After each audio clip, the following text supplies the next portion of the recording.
Ah, das ist angeklickt.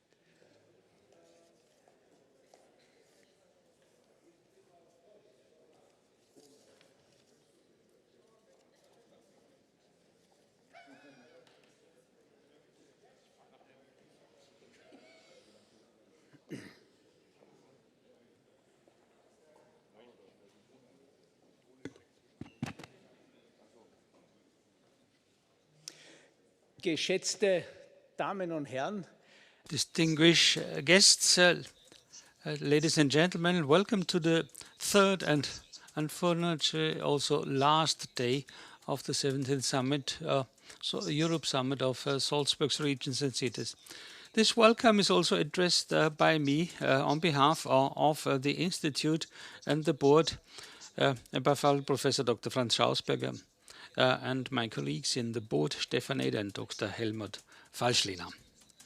And this welcome is also expressed on behalf of the members of the Supervisory Board. Klaus Reiten is also a member of that Supervisory Board, whom I would like to welcome as a representative of the Executive Board of the Supervisory Board, and I'm glad that he will be working as a moderator this morning.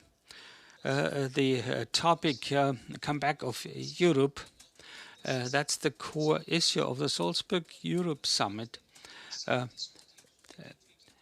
We have the topic of Europe and peace in 7 discussion panels with more than 50 participants in the discussions who were connected online but also on site. Particular aspects were discussed. A general discussion was made so that the general IRE forum, West Balkans expansion, dead end or free travel. There was this keynote speech by the Federal Minister for the European Union and Constitution, Mrs. Caroline Edstadler. 5 ministers for foreign matters of the Western Balkans, namely Serbia, Bosnia-Herzegovina, Northern Macedonia, Montenegro and Albania, have, with the moderation of the ORF correspondent of the Western Balkans, Christian Biach, conducted the discussions. These appeals of Edstadler and Popov showed how important it is that the European Union is dealing with these issues, because otherwise other world powers might become active or will become even more active. Yesterday morning there was a Fulman opening, Democracy and Freedom in Europe after Corona, with excellent but also emotional statements, among others by Commissioner Johannes Hahn, Deputy Foreign Minister Gaspar Dovzan of Slovenia, and the former Slovak President Čovinka. Subsequently, economics, jobs and finances and the implementation of the Green Deal were discussed in 2 panels. For the Austrian Minister of Labour, Martin Kocher, who had delivered his keynote speech, he stated that the special focus was the lack of labour.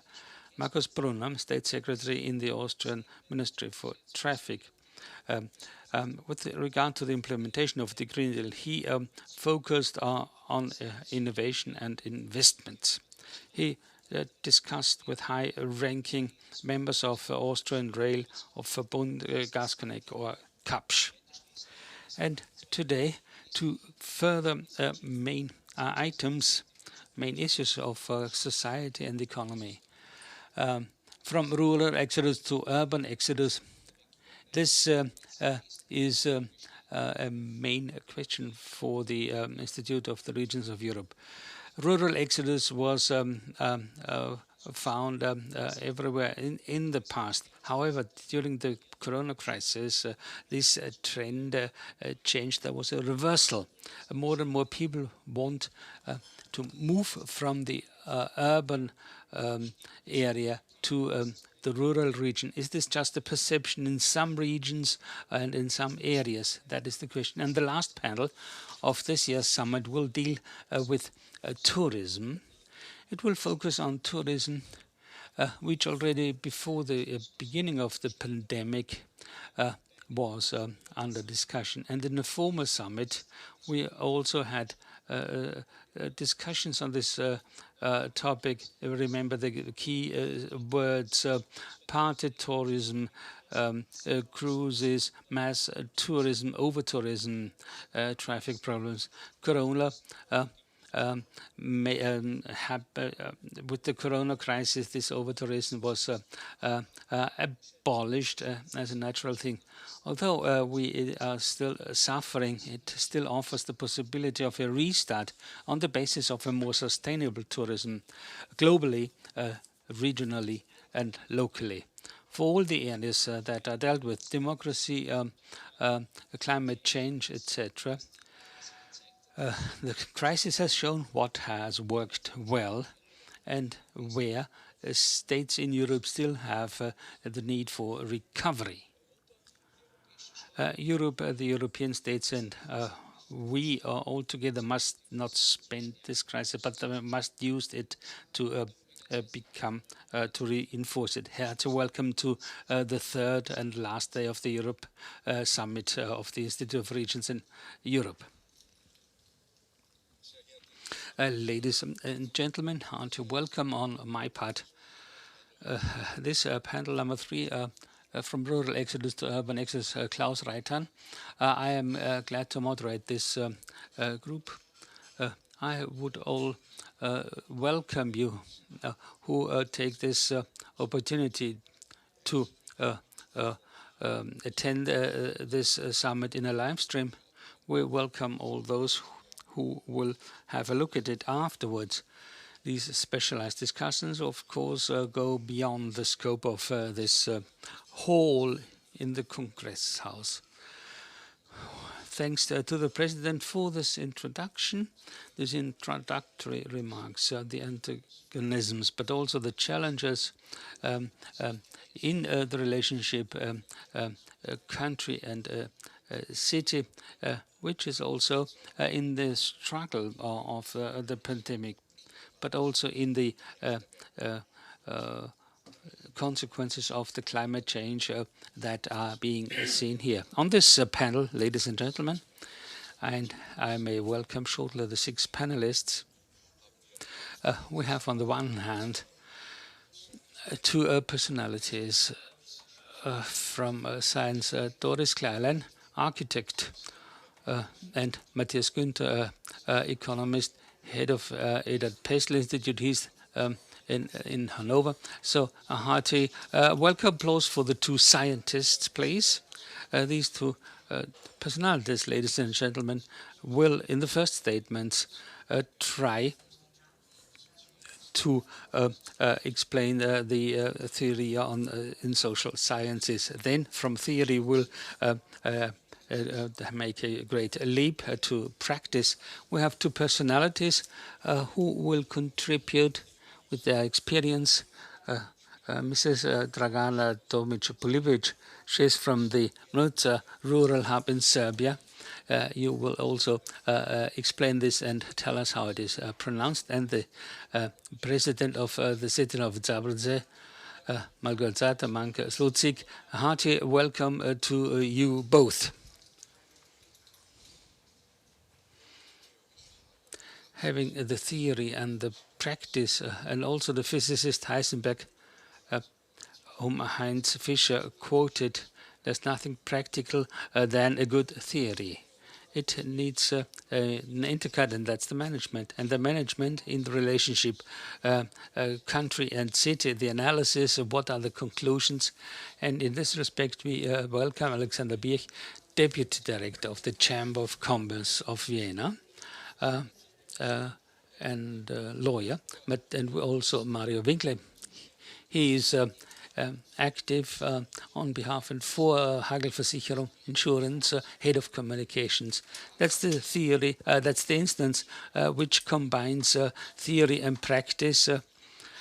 thus in favor of reduction of soil consumption, etc. We're looking forward to hearing your lectures, your papers. Mrs. Kleilein, may we start with you? Start this topic. Just one anecdote.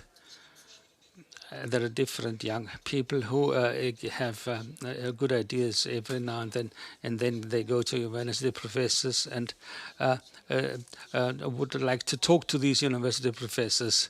And these university professors say, write a book, and when you have got this book, then return and show me. Mrs. Kleilein, of course, wrote a book. Fatigue of towns. It contains analysis and perspectives which lead us into the focus of our topic. Yes, thank you very much, Mr. Reiten, for this great introduction. Yes, where am I going to start? I'm actually, you calling me a scientist. I'm in between. I'm an architect, but I'm also writer. I have been writing for the German magazine Bauwelt, and now I'm head of a publishing house. Fatigue of the city, precursors of this trend. So this is this book is just being published. The corona pandemic. We have practical people, but also theoreticians from the city development. We asked them what is the effect of the pandemic in your field. We have statements from architecture, city development, but also with regard to the rural area. And in principle, we can state that the corona pandemic reinforced the trends that were there. The cities became too expensive for many people. Small cities and the rural area have come into the focus since, particularly in Germany, we were dealing with shrinkage. Maybe a short summary from Europe, where I write 80% of the population rent their living area. And now during the corona pandemic, there was this longing for the single-family home that became stronger. And in the real estate agencies, this demand for single homes increased by 75% in the outer belt. Berlin does not have this large outer belt due to the geographical position. And we knew we can't populate areas. There is this sustainability goal of the federal government, fragmentation of settlements that's to be avoided. What are the alternatives to the single-family home? This is a relatively strong discussion, particularly during electioneering. The Greens have opted against the single-family home, which leads to great turbulences. I've been observing for quite some time a development I would like to sketch. There are actually alternatives to the single-family home. These are community projects, community living and working. That is a development which is relatively in its children's shoes, as we say. Around Berlin at present, there are various major projects. For example, Predico, that's a small village to the east of Berlin. And here a group of approximately 100 people, citizens, into a village with 250 populations. They buy a farmhouse, a square-formed farmhouse, and here a larger group moves to the rural area. This approach is different from the usual developer approach. It's also creating new living forms. It's also singles. It's also sole parents that move to the country. And with the home office, they also bring their work with them. These projects, this community project for the real estate trade are not that interesting because they work in what is actually there in the inventory, so to speak. They very seldom build new buildings. They try to use that which exists, the existing complexes. These projects, however, are also can be found in other old monasteries, for example, in other towns. And my statement would be as follows. These projects are mainly supported by private foundations and in part by young construction societies which do not earn anything in the cities now, and so they go out to the rural areas. Politics should support these projects more, and also municipalities should promote and solicit these projects because it's future models ecologically friendly in the country. May I ask the first question? The municipalities and politics, is the support of the municipalities financially, or is the municipality a moderator, or is it a social worker because it is a mutual project, or is it just a specialist for statics, for statics? No. Well, the foundations about which I talked, they just buy real estate and make it available for this project. So they enable the project by buying real estate, by making available real estate. And these projects, of course, also have social aspects. They integrate social aspects into their project. So it's on the level of social aspects and real estate. Because how can a group like that buy a real estate and use it? Thanks a lot. Mr. Günther, from the point of view of your institute, of your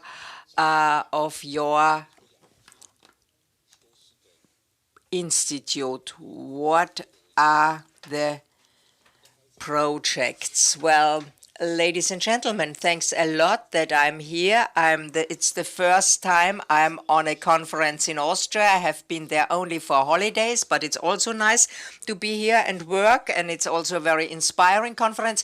What my predecessor said, well, it would be good if politics are not having barriers, because in these projects very often are more or less a barrier for politics.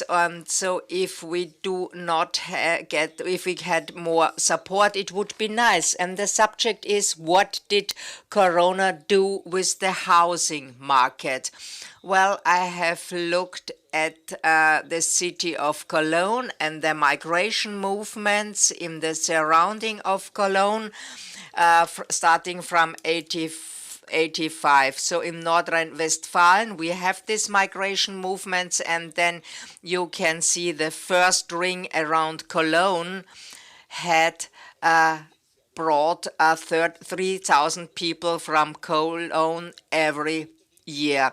The second ring around Cologne brought 1,200 persons from the city of Cologne, and the third ring, there is a balanced migration, because young people go to the city and families go to the surrounding. During the last years, and this is not only only due to Corona, but this has started already 2015, 2016. This migration from the big cities has increased. This, of course, has something to do with the price development in the cities. So the price difference between city and rural areas is bigger, grew bigger, and so people went to the surrounding, and it became narrow in the city. And of course, this has also something to do with the academization of the education. So we have more students today than 20 years ago, and this means that young people have to go from the rural areas to the city, and there must be also a kind of compensation, because we are never able to have enough housing in the cities. We did not solve the housing problem in the cities since the 90s by building in the cities, but by building in the surroundings. So either you build normally in the surrounding. And when we think about Berlin in the 90s, every year more than 30,000 people went to the surrounding. This is more or less a small city which left Berlin. Well, there's now this very high demand for one-family houses in Germany has something to do with the interest rate, the low interest rate. So since 2019 to 2020, we had a 1.8%, and now it is 1.2% interest rate. Even when I use this 3 interest rate, I can just finance 14% more purchase price, and this is more or less an increase of purchase power. So this price development is due to the interest rate. Corona has sharpened the situation, but it was a situation which existed already.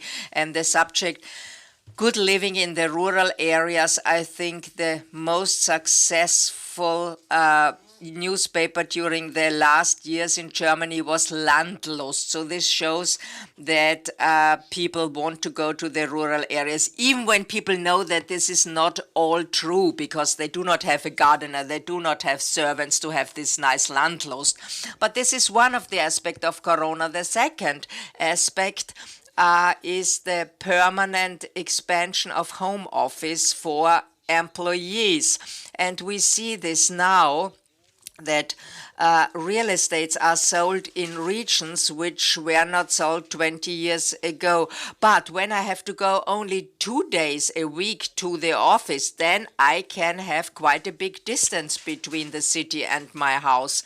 And there is a lot of projects now just changing offices into apartments in the cities. I'm quite skeptical as far as this development is concerned, because we had 2 conferences by changing offices into apartments.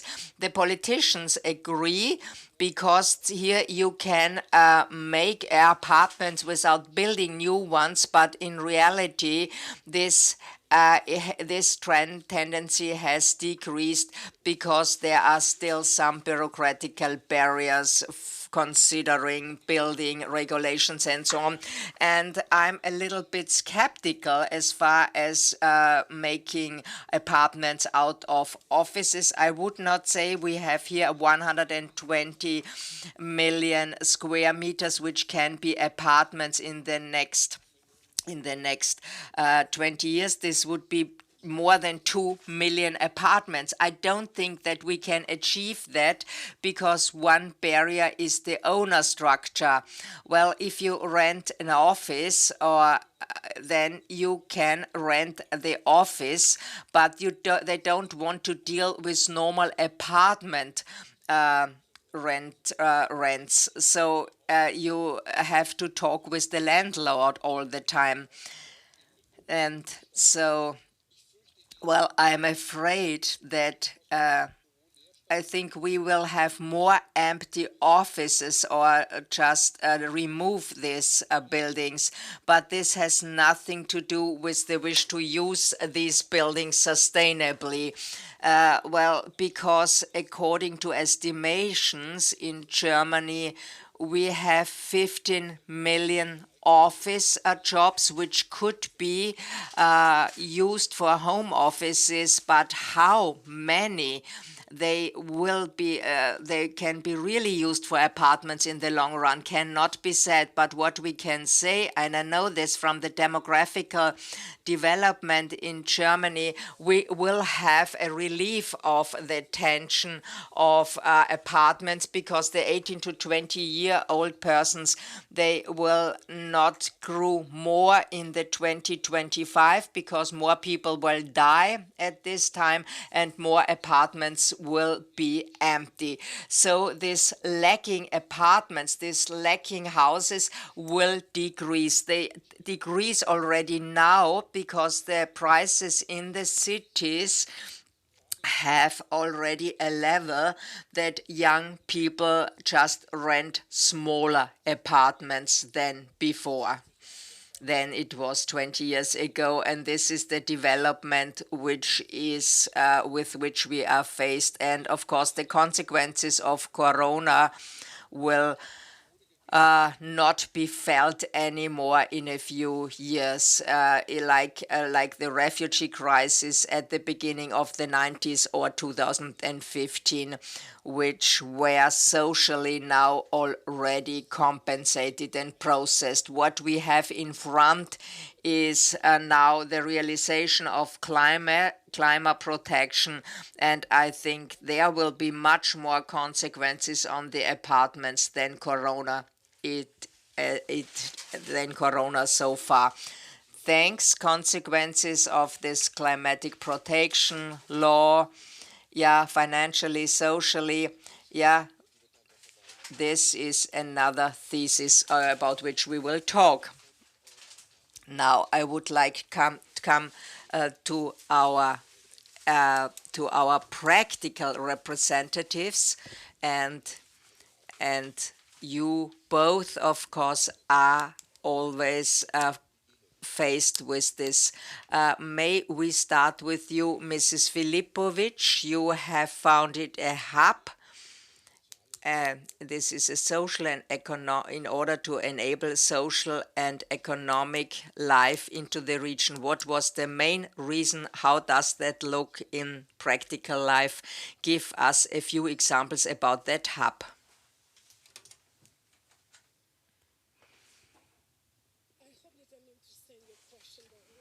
Because I have a little bit of difficulty with this translation. And before I just start to answering the question, I would like to thank to Mr. Dr. Salzburg for recognizing my work and inviting me to speak here. So, what is interesting about Rural Hub as the first co-working place in the rural, which is also the familiar topic with the offices in the apartments. This is also the office in the village. But what is the difference about other examples which are connected with the co-working is that this hub is a hub where the whole village is resources for this hub. So this is the principle of the social economy, and I will now explain because you're watching me very strange. Is the question that I'm not offering the products and the services as a hub, but I developed the network in the village through the people and the family to offer this kind of the services which I need for the members of the hub and the people who are coming to visit this place. So, for example, if you come to visit Vrmdža and the rural hub, you will not sleep at my place, you will not eat my food, and you will not buy souvenirs from my side, but I will send you to the different houses, to the different women's and family business, which are in the network. So in that way, we are using the principle of the good economy or the social economy and to help society in the village to really grow to these possibilities. So we are using local resources. And why is this successful? it's not only that it's a networking approach with the principle of the social economy or the social business, but it's also something which connects with the people. So it's the quality of the people who come. So now in the village, because I'm not from that village, I just choose to live there in order to have more quality in my life. So it happens that I come to this village before 10 years and I do not have any connections with this area. So only the nature was the main decision why I wanted to live there. And now, after 10 years, there is like more of 60 family who just decide to come and to live, which is the 1/3 of the village, and this is very important number. And now we have different kind of the structure of the people who are living there, but also the knowledge and experience which is bringing to this village. So now it's not only the people who have the knowledge how to live in the village, for example, farmers and how to do the farming, but it's also the people who know how to use digital tools, how to use internet and how to use the skills in order to make the story, to promote and sell the product and the services. And I think this is the crucial moment of the changing the image of the village. It's not that I become a farmer, I just use my urban knowledge and the skills in order to live quality in the rural area. And this is something which we have to think also about. Because when the people come and see that they do not have to become farmers, then this becomes much more attractive.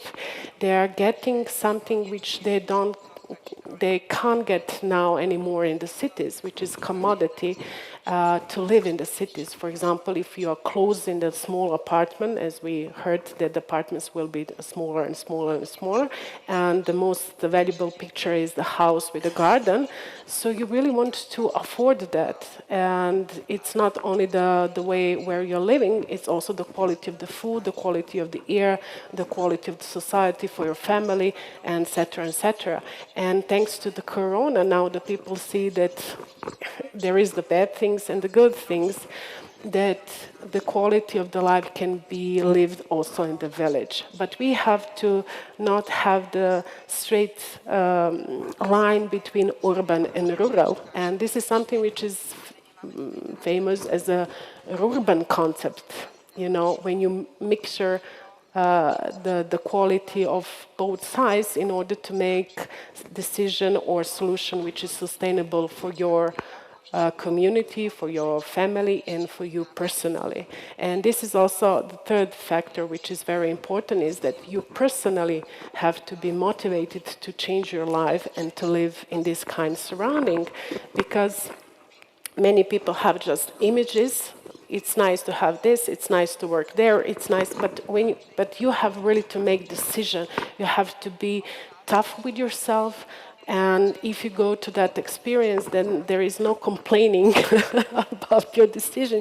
You have to go through, and through this experience, you're just becoming much more person, much more humble person who are aware what is the value of living in that area, but also the community. Because I think what is very important also to recognize is that the people, old people from the village are dying, and we are losing possibility to get the knowledge and the skills from them how to organize our life in the villages. And I think this is also very important. I can be clever with the computer, but it's very hard for me to be clever with the garden.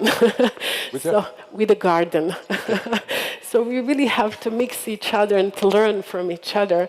And I think this is what become and raise this story from this village is very attractive to the other people, because there is no pushing that you have to be a farmer or that you have to be somebody who just come from the town to visit the village, etc. So this is something which I see as behind the scene. Why is this story about the rural hub so popular? Because we are not strictly urban, we are not strictly rural, but we are just using the advantage from the both sides to make a solution which is very sustainable for the community.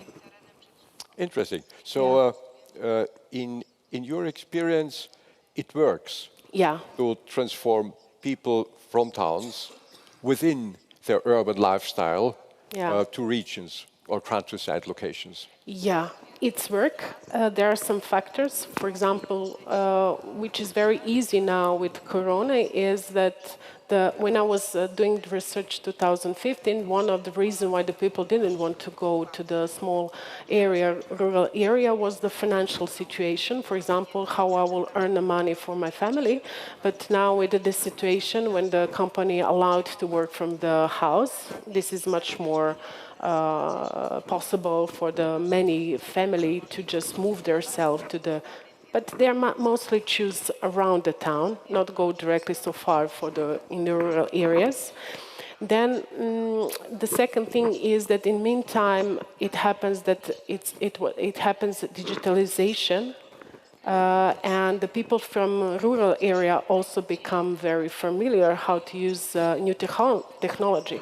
So the way of the life in the town become possible and for the people in the village, because there is no difference for the shops if I'm ordering from the village or from the town, because with the express services you can get the products which you want, and it's much more cheaper for me because I do not spend time to go somewhere. Yeah, so it's also that now because of this digitalization there is no strictly differences between commodity and the services, because the second reason why the people just say that they do not want to go to live in the village is what they will have as content, social life. But this is also something which become irrelevant because if you're building society, and even with this number of the people who come, it's not obligation for me to be friend with everybody, you know. And this is something which has happened also in the town. So you always can choose with whom you will spend your time, yeah. But also, sometimes I learn much more from the people who are originally from the village, and I'm very proud that we can learn from each other and to really make common understanding. Also appreciate their history, and they appreciate the values which we bring from the town. So I think also that which is also important is the leadership, that we also have to recognize that we are responsible for quality of our life, and that everybody should has the leadership. And the leadership is not connected anymore with the person, it's connected with the value-based leadership. So the values which are bringing, because for me, if you put me in any village, it's not important, is it Germany, Austria, Poland, Serbia, Western Balkans, I will do the same because the values are in me and I will behave in the same manner. So it's the question also of the values, because the leadership is not something which is shouldn't be connected with the person. When the person go, that what that person bring just left that place. It's just that we have to bring that we have to develop community which are capable to take care about it themselves, and this is common leadership and value-based leadership. So for me, it's much more a question: will we have the people as a people in the villages who are capable to follow their dreams and to follow their vision, how they can live in the village, because we really need the one person who is capable and willing to change his surrounding or she, and then the magic will happen. Okay, thank you. Ja, damit in eine andere Region. Just to go now to another region, Mrs. President. Bürgermeisterin. A different region, Poland. You are mayor of the city of Zabrze, a historically important city for mining and industry. And this, during the structural change, has, of course, changed. You have focused on new accents.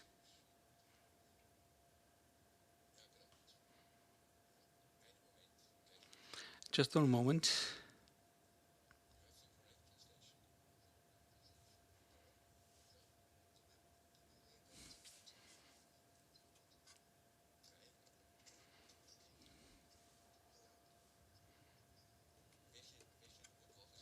So, ladies and gentlemen, sorry.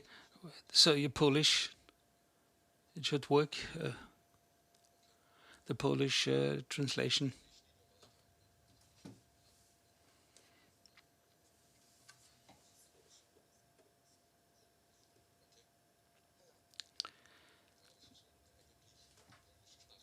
You should listen to the Polish language. Will clarify this, but it's important. It has to work. So the channel is 3.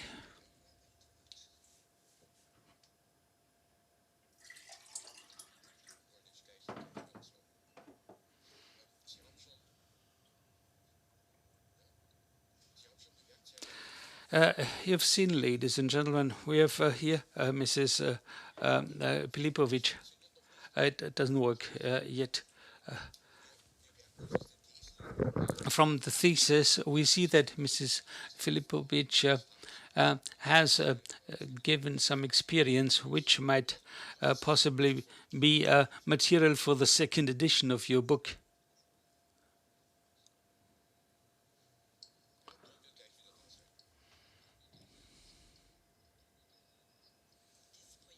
This project is a prototype for the projects which I also have indicated in the book, what I've described. It's interesting, and the great question is, how do these new communities form? So urban values get together with rural. What Mrs. Pilipović described, that's a great thing. So value-based leadership.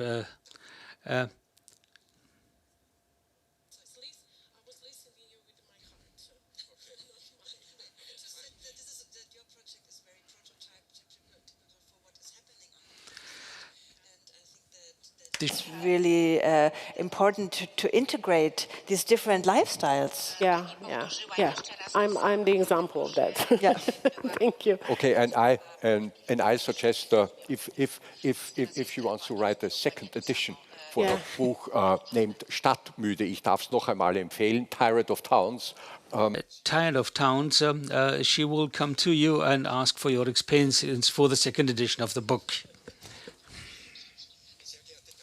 Ladies and gentlemen, thank you for your understanding. So let's go now into a different region. Mrs. Mańka-Szulik, your region historically is determined by mining, by industry. There was a lot of structural change in the past, changes in industry, also exodus, changes in mining, also exodus, loss of turnover, loss of employment.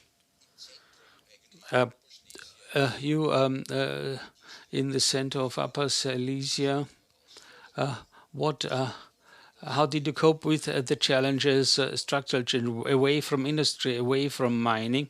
How did you deal with it?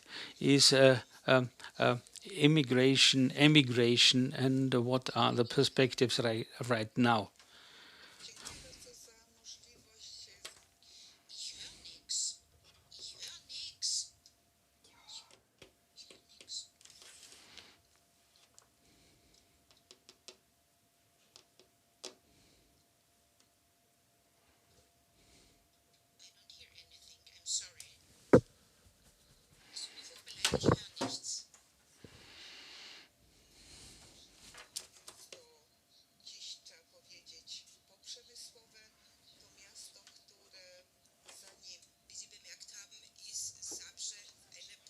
Zabrze is a post-industrial town. The coronavirus told us to stop. We had to go a very difficult step. Europe, as we all know, goes away from coal. Europe commands or tells us to find other possibilities to manage the Silesian towns. I think that Corona led to the fact that for a moment we stopped in order to look back, but even faster advance. You were talking here about the trend to migrate from the towns to the rural areas. We in Zabrze had an exodus from the country to the city. A lot of people came to Zabrze from the country. At first, for these newcomers, we had to create possibilities for work, etc. And now this is a rather reversed situation. People, our inhabitants, don't want to leave what the city offers to them, but they are longing for nature and also for they're longing for these home feelings. There are certain problems here. And there is also a so-called trap, because please think how much we all in Europe, in the cities, have had to create conditions for those who migrated to the cities.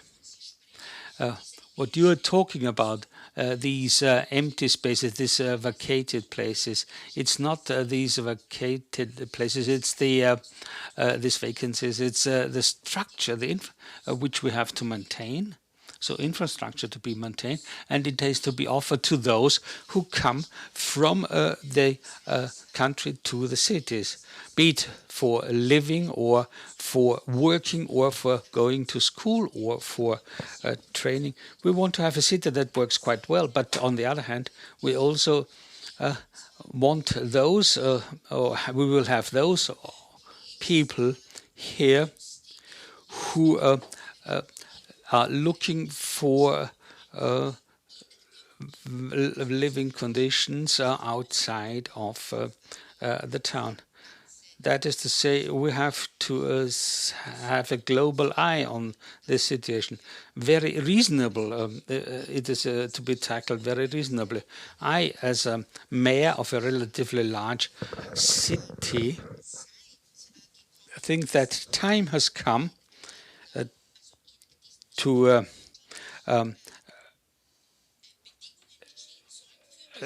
create conditions at the outskirts of the wealthy outskirts on the wealthy border areas of the city. In the 10th floor of a very small apartment, we had to live there with a large family in a very small apartment at the 10th floor. I think this is a ticking bomb with a delayed explosion. I believe that today we must not forget that we have to create a sustainable living policy. Social policy, of course, has to be addressed as well. You also stated that before. I'm glad that we are able to talk about this here, also from a global point of view, but also from bottom to top, because I believe that sometimes we try to go too much on the ladder. I think we have to go down from the ladder and have a look at the world, because the world looks quite different. Migrations from the cities and into the cities, these are accompanied or governed by feelings. Corona has shown that the people in the village can deal with it better than those in the cities, because this area around the living area, it facilitates a better life for them, and which has enormous effect on the psyche, on the soul of these people living in the rural areas. Nevertheless, this situation is, and therefore this situation is more facilitated for the people in the rural areas.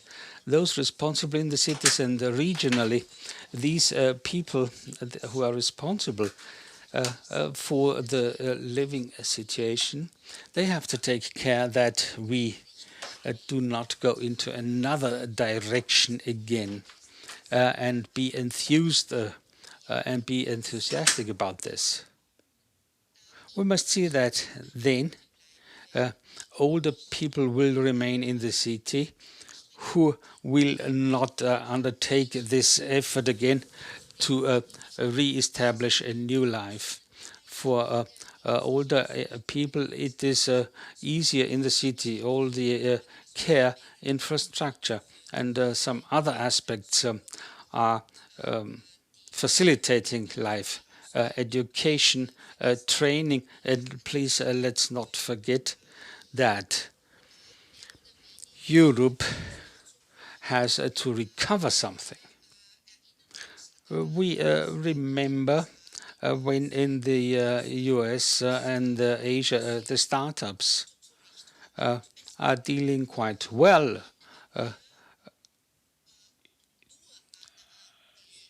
If we only think of the vital comfort of the individual will not only think of education or culture. I think what is important is sustainable, to look into the future of sustainability. Of course, it's very modern and popular to use this term, sustainability. Also in living politics, I think this is a necessity. We have to create conditions near the city so the people do not move too far away, so that they have a vital comfort, so that these sustainable atmosphere can be created in our environment. Thank you very much. As the speakers before you say that politics of living, the social conditions of the people are determined by it. The community politics should take it more into consideration, particularly migration, changing conditions. And again, you were talking about a ticking time bomb after Corona, more being attentive to infrastructure because it determines, for the good part, the social relations.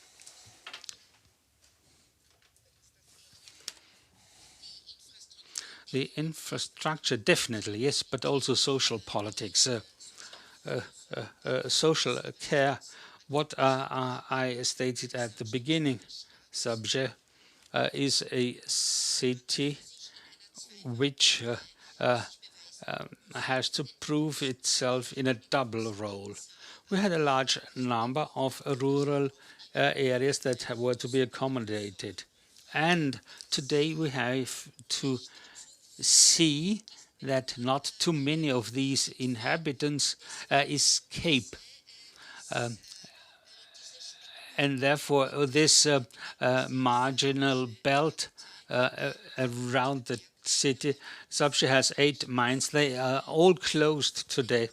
We had to reorient ourselves. We're talking about Zabrze today as a city of medicine, of culture, of sports, of education. But these are long-term projects that have to be developed and processes. And if we are subject to the trends, the possibilities, the potential we have will trickle down. And therefore it's very important on the government side and also from the regional level to provide a sustainable politics of living. So managing at the interface and analytics. Vienna, what is here, what in Vienna for a person advocating this politics. The city of Vienna, what has changed in the city of Vienna due to the pandemic, what has moved there, and will probably arrive at home office and digitalization. But first, the basis, please. Yes, it's quite an interesting topic.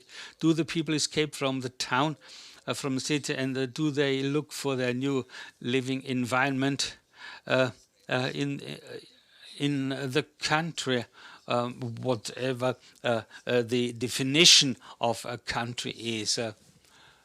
Well, we have seen this from the metropolis. This was supported by an analysis. The question, is this escape, this exodus, this urban exodus, with Professor Daschner,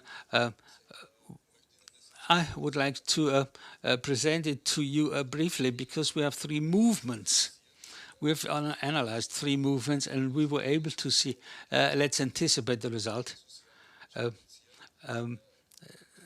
The answer is the large urban exodus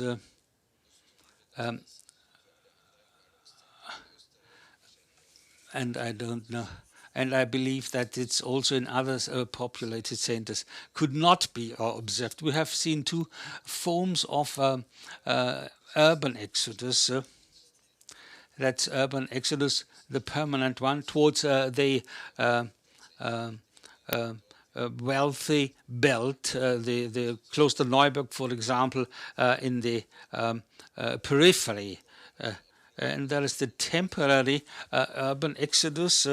It's rather has become a social luxury issue, and supported a little bit also by the Home Office. That there are, of course, a lot of people who have migrated to a place about 1 hour with a car, where they can spend their prolonged weekend also with Home Office. A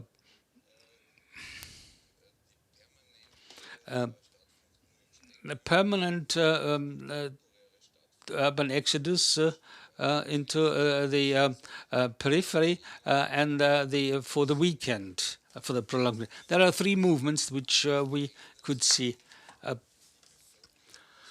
How does the population change the number of people who live in the centers, in the populated centers? Are there any changes by Corona? The trend is towards cities is still going on.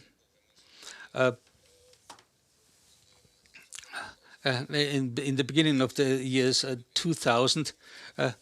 It's quite clear that in 2050, 70% of the world population will be living in cities. That's an extreme indicator for the fact that in the end, urban exodus is not there. What is interesting in Vienna since 2018, we have this trend, we have a negative internal balance. We have an exchange within the Austrian provinces, because Vienna, here this is the case with Lower Austria and the province of Burgenland. These are the nearby provinces. So more people, more Viennese move to the nearby province. Here we have a negative balance of 0.2%. And from the other but there are so many people from abroad who move to Vienna. So this trend of a continuous population growth by 0.5% is still going on. So summarizing, we can say there's a positive increase. Second movement, of course, the real estate movement. What is going on the real estate market?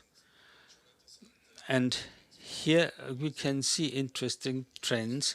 In Lower Austria, for example, the number of working permits for new flats in the first quarter of 2021 are at an absolute all-time high. 3,000 new flats were approved, and these are rather for the people from the city of Vienna. And there is an all-time high in the province of Burgenland, which is located at the east of Vienna, a natural preserve around a lake. We could see that in Burgenland we have a plus of approved houses of 70%. So this is also an all-time high, which again,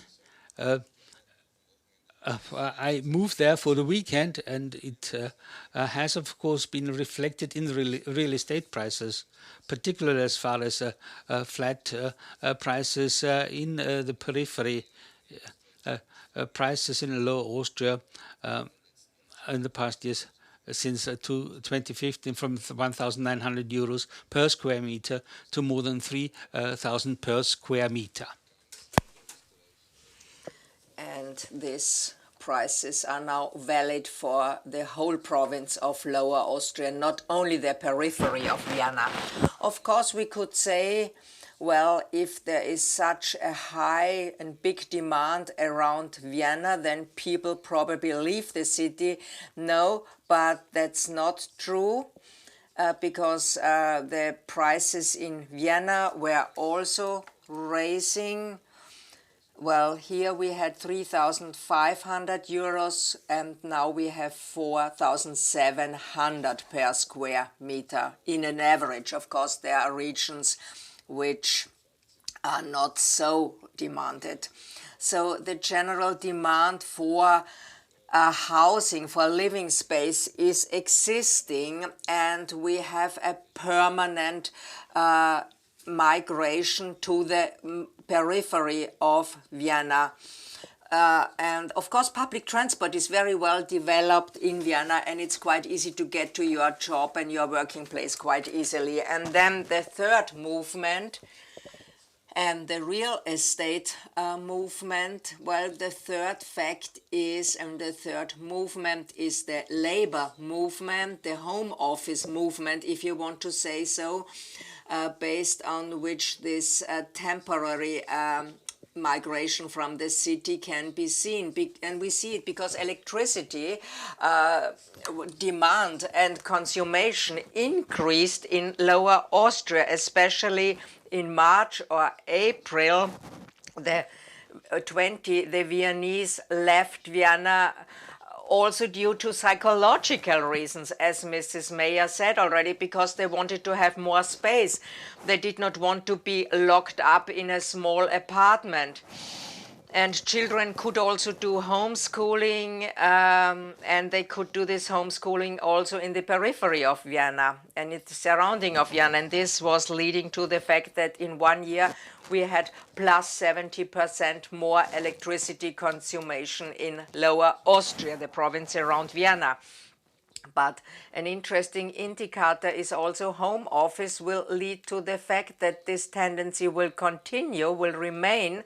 We asked Viennese enterprises before the crisis, home office was important for you, but 6 of 10 enterprises said it's not important for us. During the crisis, this situation changed. 7 of 10 enterprises said, yes, of course, home office is important for us. Then there was more, then there was also the tendency to work in home office outside the city, and now we have the time after the crisis. I hope that's true. What about now? And then half of the enterprises say it will remain, office will remain, and that's why I assume, you ask me, the future home office is especially important with big enterprises, with young enterprises, with young self-employed workers, and that's the tendency I would like to emphasize again. There will be a certain tendency to have a holiday house in the country, but that also means leaving the city today does not mean fleeing because of economic emergency, but on the contrary, leaving the city today is a luxury question. The ones who can afford a second house in the surrounding will probably will use this house in the weekend, maybe even during the week when they can use home office, and the ones who cannot afford, who have to stay in their office, they will of course increase the tendency of the growing cities. One question, according to your analysis, why are the prices of real estate increasing? Institutional investors or the demand for new living space? What's the reason? Well, the price for apartments, well, the apartment market in Vienna is quite an interesting one. The answer to your question is, well, these luxury apartments, the high-level apartments are driving the average price of the apartments also. Well, there are many people coming to Vienna also from abroad, and this can be coped only because we have a social living element in Vienna. It's too complicated to explain that now. Very often we have ideological discussions, but and we are very often invited to Berlin to talk about the social housing in Vienna. But in Vienna, this is not really a discussion. Well, this has been very well decided, and the price per square meter is very good regulated. And well, so we have this public housing. But apart from that, we have a private market where we do not have 4,700 per square meter, but much higher. But so in Vienna, you have a real interesting mixture. And I think this is also the task of a city. We have luxury apartments, but we still have a lot of other apartments for workers and employees who work in Vienna. And only this is possible, otherwise we have social tensions. And so we have a regulated apartment market, but a well-regulated. Now, Dr. Winkler, you are representative of the hail insurance and of the weather insurance, and you are also working with real estate, and you are also considering different, of course, requirements. Your house also did a lot of analysis, soil protection, and so on. What are your problems? Are there any movements? Did Corona or did some movements in the city, even when it's only 0.5, did they change anything? Is now real estate under pressure? Thanks very much for the question. I would like to thank Professor Schausberger, and I would like to thank the whole team for this great event when we talk about networking in Europe among the areas and the cities of Europe. Well, as far as your question is concerned, we are no NGO. We are not only dealing with soil or real estate, we are an insurance company. We belong to our members that are the farmers in Austria and also abroad. And according to our strategy, but also according to our social obligations, we are, of course, linked with the subjects and the objects of soil, building, real estate, because we are insuring agricultural areas. Well, that's the Austrian hail insurance, and we also talked about consummation of soil, of building on soil. and maybe we can talk about that. Well, maybe a few words about my situation. Well, I have been raised in Judenburg. This is in Styria. This was an industrial area where a lot of migration took place. 95, I came to Vienna, then 20 years. I worked and lived in Vienna. I did not only study there, I also worked there, and I'm still working in Vienna, but in the year 2016 I moved to the southern part of Lower Austria. At this time it was against the mainstream, because at this time people migrated from the rural areas to the city and not the other way around. So maybe in addition to what you said, I'm a kind of Twitter in Lower Austria, because I'm living in Lower Austria, but I'm going nearly every day to Vienna. And so, well, but I think that the big cities have a lot to offer in the field of education, cultural events, freedom and spare time.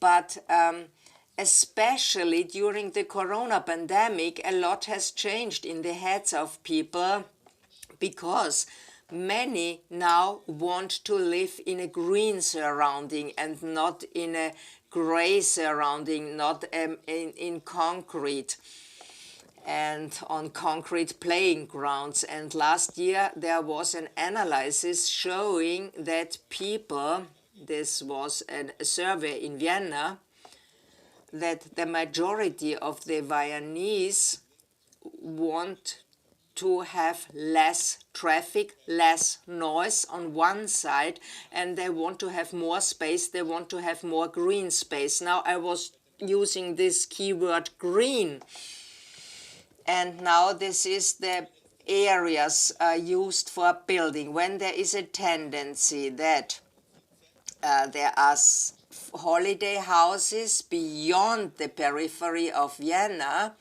and when these houses are built, then we have to pay attention that there is a structured, and I also say it, an aware and structured building and building permit should lead to the fact that we do not just build houses on the last green areas and filling them with concrete. So we need to have some settlement plans in order to keep green areas, to keep agricultural fields.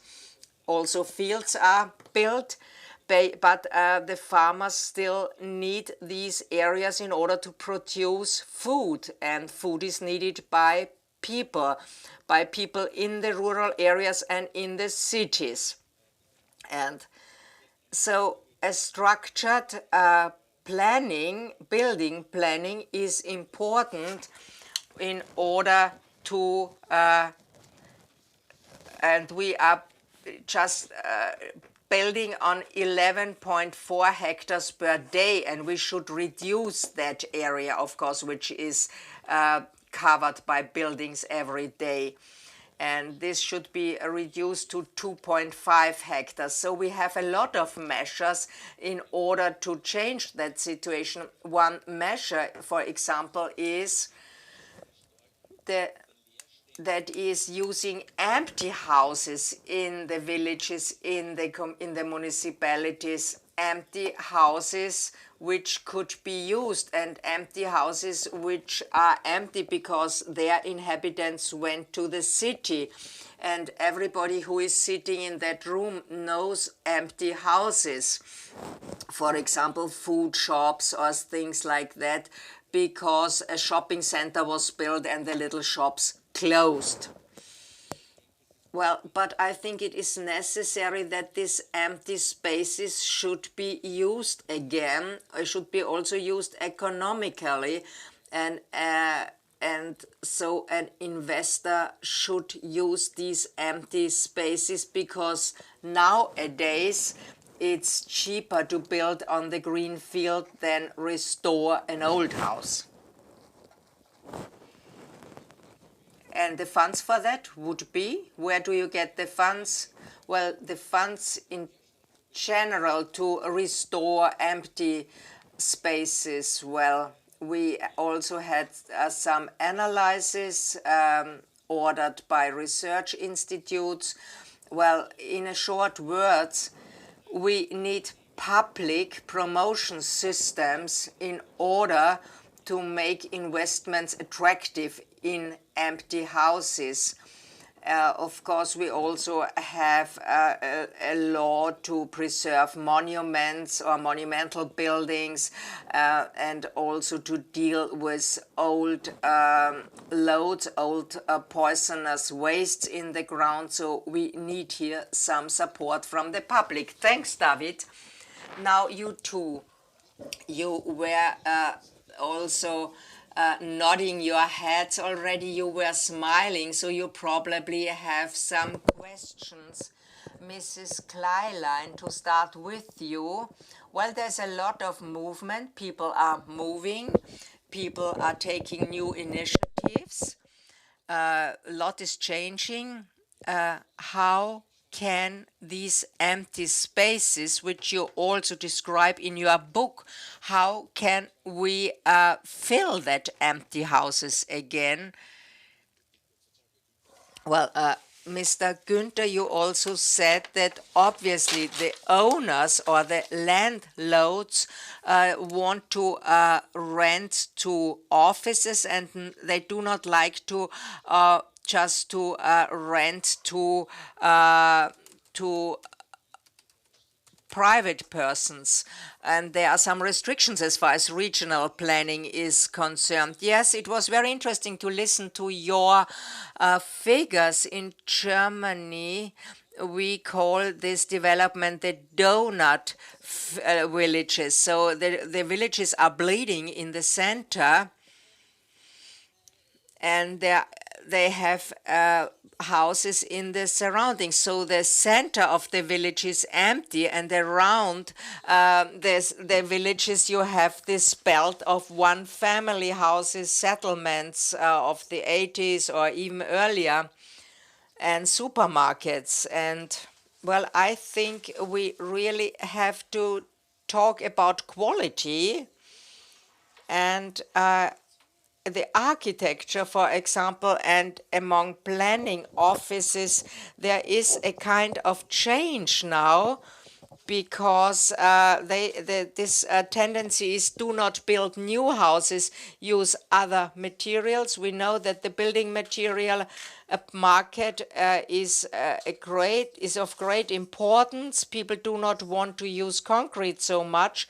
So just, well, among architects, it is discussed how can I restore existing buildings, how can I use existing buildings, how can I enlarge them. This is not, I do not want to say no new buildings should be built, but there is a tendency to use existing buildings, and that means, Mr. Winkler said already, there is real estate which are not really easily to use for the classical real estate industry. They are small buildings, and especially for the people who want to leave for the country, but they do not want to live in a classical one-family house, but they just would like to live with others. They would like to live together with others. Well, they should be supported. They should be motivated. We should bring them together with the municipalities who have these empty spaces, and we should plan together and have an individual development. But that means that, of course, subsidies must be foreseen for that empty spaces, and these empty spaces exist everywhere. And as far as quality is concerned, it is important to try to bring the ones who want to go to the rural areas, to bring them to the empty spaces. For example, co-working possibilities and other possibilities to use these empty spaces. Thanks. Yes, please. but that means we have to know where there are these empty spaces, yes? And we also have the problem when we talk about empty spaces. Where are these empty spaces? Is there a possibility for enterprises to use these empty spaces? Well, there should be a data file, there should be electronical links between these empty spaces, there should be a connection, then it's easier to get hold of these empty spaces. Well, after what we have heard today, Mr. Günther, let's talk about the concrete example. Mrs. Kleilein just talks with a manager of a hub or a mayor of a city, and she goes to you and says, what are we doing now? Do you have a concept? An interesting question that turns up again and again. Generally, we only can say, have a look at the real estate stock exchange, have a look at the agencies, and a couple of months we had this problem. Our customer had this idea in Corona times. Certainly in the rural area, there's a lot of empty space or larger living project where community living with co-working spaces can be organized. From the beginning, I was quite skeptical and said, had my people research, do research somewhere. What are there on as far as this? Of course, write-off 1.5 million euros, that's no problem. That's the one side of the situation of it. But payable, these are properties with a lot of living space, but from different construction phases, different building materials. I don't know whether these can be tackled with technically to have them 400-500 square meters living area for 250,000 euros in 60 kilometers distance, a relatively small plot of land. Original a small house, then there was an attachment there and there, so it was not feasible. And thinking of the energetic conditions with the Climate Protection Act, wouldn't it make more sense to take these away and build something new in order to reasonably use the plots? I see rather the latter, that is, we have a lot of vacancies in the single area, a single family home, heritage houses, where the owner communities do not agree, should it be sold or should we rent it out? We have vacancies of more than 1 year, and the properties do not get better. On the other hand, we have a development, a certain re-densification, relatively high plots or single family homes from the 60s and 50s are demolished, and then there's a multi-family home. This can be done with the zoning plans. And then there is another interesting development. The population of the quarters, they request or they want to avoid this re-densification. The problems that you know from the city, the gentrification, it's now the inhabitants of the quarters that are against these re-densification. And this is the resistance that is to be made there. I personally think that in a couple of years we will not have any more fresh plots, but will do only re-densification. This will also satisfy, because the need is going to zero from 87 to 2020. The living area per inhabitant was increased from 37 to 47 square meters. We have living areas, but we have problems of living in the towns. 3/4 of flat construction was done in the expansion of living area per head, because the households wanted an optimum household area when there are the children, but they want to keep this area afterwards. and at the end, it's just the woman who is living on 160 square meters. That's the real situation now. So Dr. Winkler and Dr. Biach, redensification against your background, would this be the means of choice? Corona and climate change, yes, would be an option. Well, we will be forced, particularly in the building area, to do more for reasons of energy politics. We have these large flats, these large apartments. Of course, we could use it for redensification. But also, I also want to warn in this issue. I want to warn against the fact that this commercially used vacancy back to living areas. Because what they trigger is this production area is being chased out of the town, because the inhabitants will always report because there's too much noise in production and everything.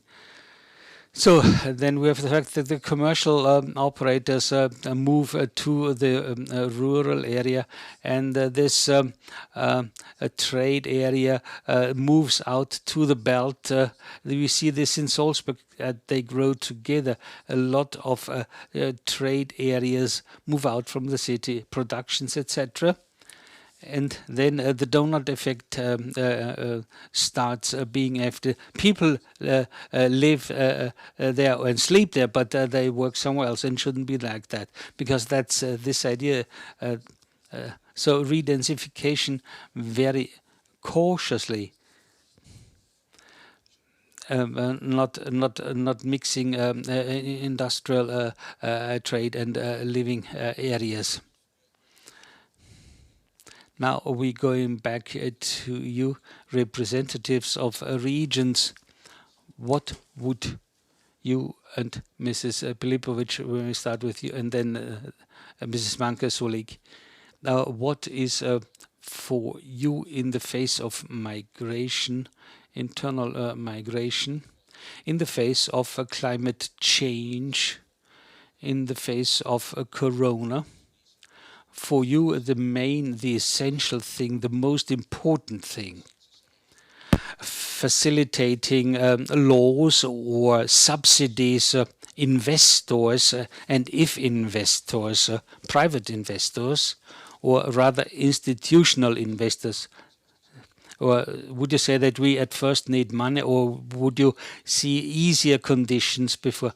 Or do you need somebody who will study the vacancies in the buildings, and what would you say?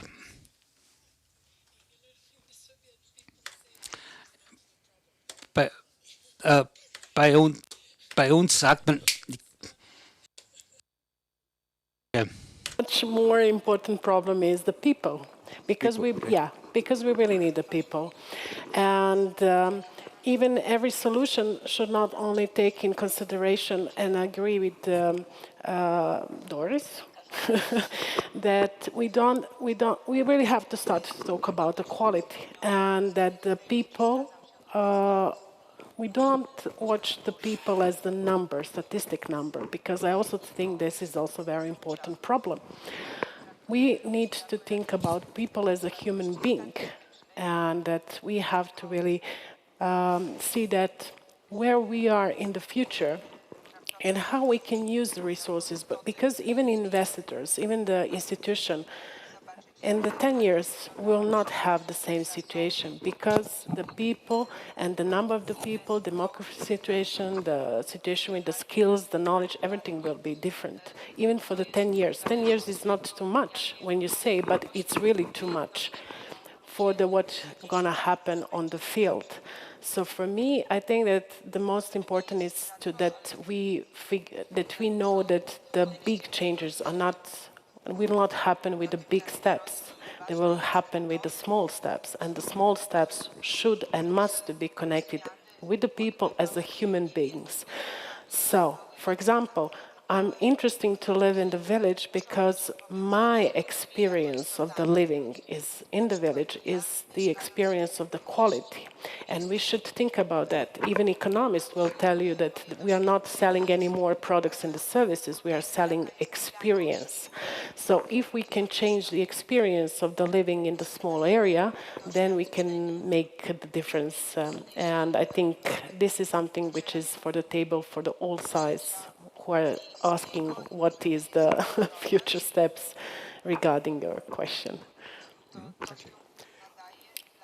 Yeah.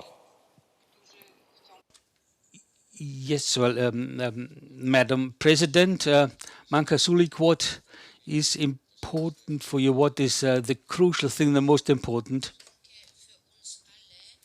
For us all,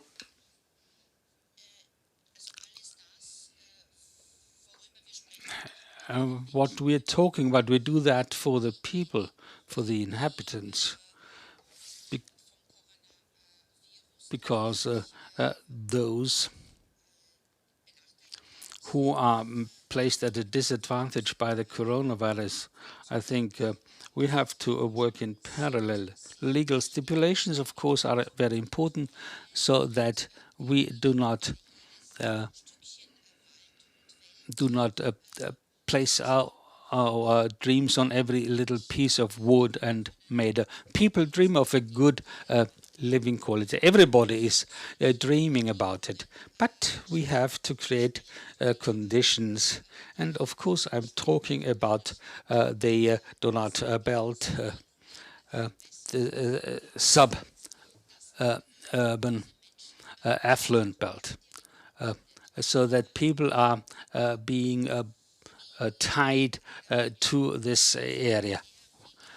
We have been talking about the fact that a lot is done in the home office, or there is to be done in the home office. In the hospital, for example, we will not be able to do home office because there are many people who work there and they also want to live under favorable conditions, in favorable conditions. Therefore, living structure, this has to be focused on. Sometimes it is easier to leave the place and create something new, but don't forget the heritage. There is still one aspect, the heritage that we have received in Zabrze.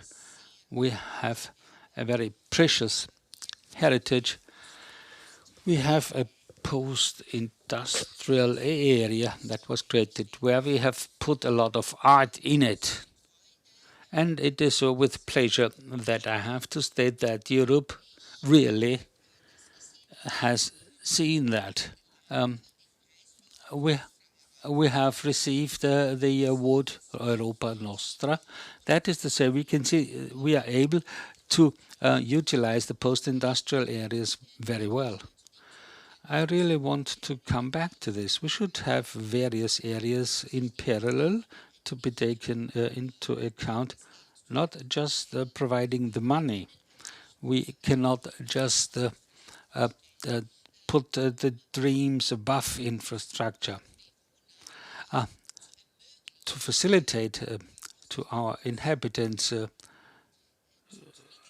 to migrate from the cities, we have to create an infrastructure. That is to say, we have to be very reasonable and very economically and very structurally in our approach. Economy and ecology have to go hand in hand. I emphasize, or I return once again, sustainable thinking. What is important? The pandemic has shown that we need a friendly area. We create a friendly area for the inhabitants, a space where which creates families, a place for families that is worth territorial self-administration, so the local entities they have shown that we can deal quite well with it, whether social care or education, etc. We all supported it regionally. And I think 1 year after this, these difficult pieces of experience, the regional administration, we have fulfilled very well our task. Of course, together with the governments, but basically it was here at the bottom in the region where we had to bring together these two worlds, create a safe space, but also provide health for the inhabitants. What has happened here in this conference? Yesterday, we were talking about the general topics. Yesterday, we were talking top down. Now we are talking from the bottom up. So these two discussions, top down and bottom up, I think these properties have increased tremendously. Have a look how quickly a new building can be built. But today we're waiting for the building materials. We are waiting for these materials much longer. To get tiles in a do-it-yourself market, you have to wait for 3 months and not just 3 weeks. Therefore, the people were eager at increasing their living standard, and we have to help them. This has to be done at various levels, legal stipulations and financially, but with the right scope. So this does not trickle down.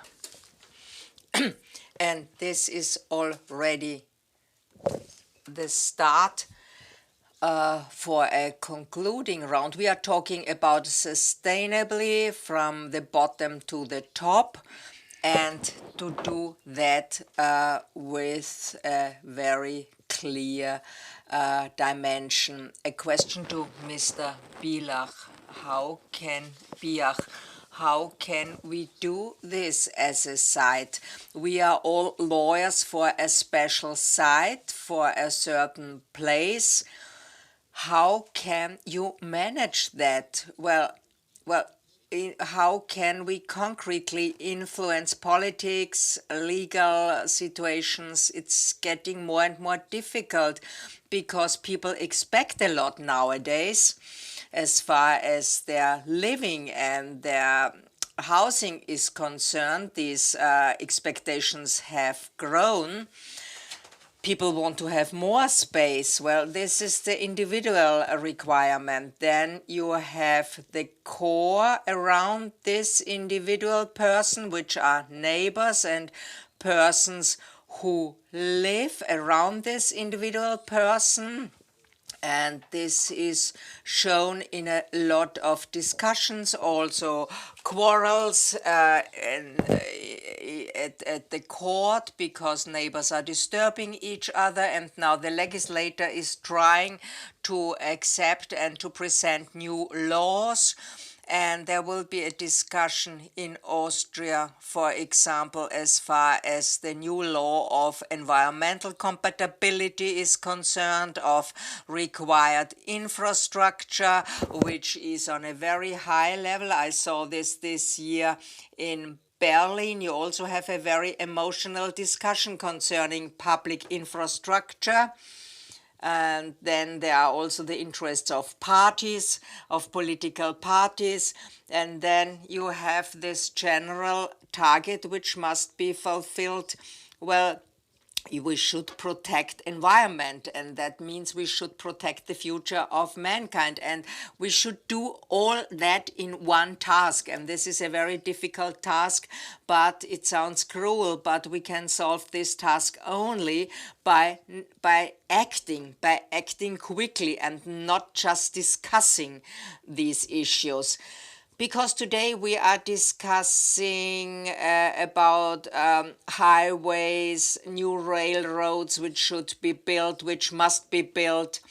And we are discussing this for years and years, and every week we change the strategy. And this, unfortunately, is not only happening in Austria, this is happening all over Europe and on a global level. And if we continue just to discuss, then these many interests will never be united for one place. So we have to act, and we have to act in the interest of the individual person and the whole society, because otherwise we will have a lot of quarrels for the future. And so let's stop discussing, let's start acting. Mr. Günther, you agree? Yes, of course I agree. Well, this quick acting, we are talking, well, since the end of the 70s, we talked about environmental problem, the Kyoto problem, the conference in Rio. We have known for a very long time what are our tasks. But we did not act. The politicians want to be re-elected in 4 or 5 years, and that's the problem in Germany. Well, the last government presented a climate protection target with very clear targets. They did not know that in 21 the Constitutional Court will give a sentence. And this is really an interesting sentence, because no government can not fulfill this environmental protection law. Well, every party will have to be very strict and will disappoint their voters in order to fulfill this environmental law. And it will not be possible to have additional subsidies, because we have a lot of debts because of Corona situation. So the CO2 price has to be increased, and we talk about more than 200 euros per ton, which is really necessary in order to have actions. So we will have to pay 60 cents more for 1 liter of fuel, and this will lead to something. This will lead to more action, independent of our Corona debts. This will lead to a certain movement also in the population. Thanks. Well, the ladies and gentlemen, Mr. Günther said 200 euros per ton CO2. This is 4 times as much as what is discussed today in the field of tax reform discussions. Yeah. It's even 8 times higher. Today we talk about 25 euros, and the specialists talk about 200 euros. Yes, well, we started with 50 euros, but you are right. Yes, ladies and gentlemen, well, we would like to thank you as the panelists. We have now exceeded our time a little bit. We know everything can be read. We will have a documentation of this panel, and I really would like to recommend that panel for all students, because we had a lot of experience in this panel. And ladies and gentlemen, thanks a lot for paying attention. I would like to thank the participants of the panel. Thanks for being with us. Thanks for showing your experience. We will have a short break now, but we will continue at 11:30. We will continue at 11:30. And we will talk about mobility and tourism without open borders. Thanks a lot, and thanks for the great experience you have shared with us. Thanks a lot.